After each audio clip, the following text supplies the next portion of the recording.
পদ্মা বহুমুখী সেতুতে ট্রেন চলাচলের স্বপ্ন পূরণ হল দক্ষিণ পশ্চিমাঞ্চলের ২১ জেলার মানুষের।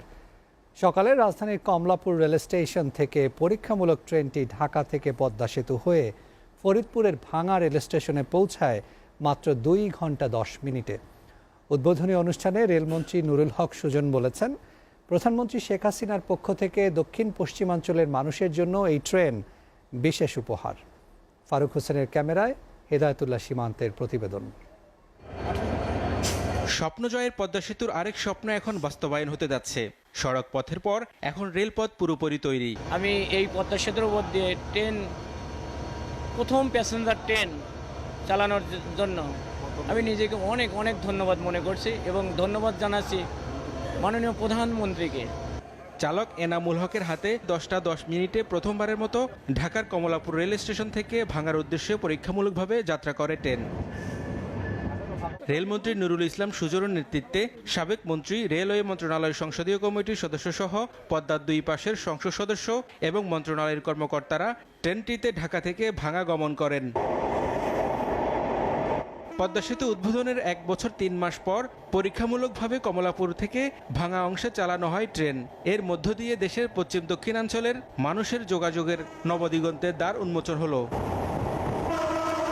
প্রথম ট্রেন যাত্রায় অংশ নেওয়া যাত্রীরা বলেন, অবহেলিত রেল মন্ত্রণালয়কে ঘুরে দাঁড় করিয়েছেন প্রধানমন্ত্রী শেখ হাসিনা। আমরা খুব খুশি যে ভাঙা পর্যন্ত যুক্ত হয়ে গিয়েছি এবং আমরা আশা করি অচিরেই আমরা বরিশালের সাথে যুক্ত হয়ে যাব।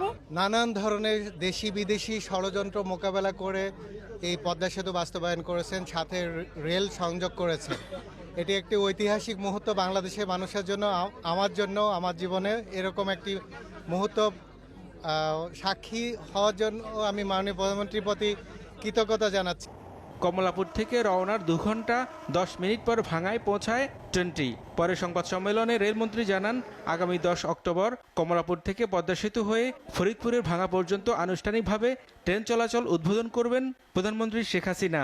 কাজে এই সম্পদ যাতে কোনোভাবেই কোনো দুষ্ট লোকেরা কোনোভাবেই রেলের মালামাল চুরি থেকে শুরু করে অন্যান্য যে কাজগুলি এগুলি যাতে না করতে পারে, তার জন্য আপনাদের আমরা সহযোগিতা চাই। আমরা আশা করছি মাননীয় প্রধানমন্ত্রী আগামী 10ই অক্টোবর এই রেলপথ আনুষ্ঠানিকভাবে উদ্বোধনের পরে খুব অল্প সময়ের মধ্যে আমরা বাণিজ্যিকভাবে এই রেলপথটি আমরা খুলে দেব।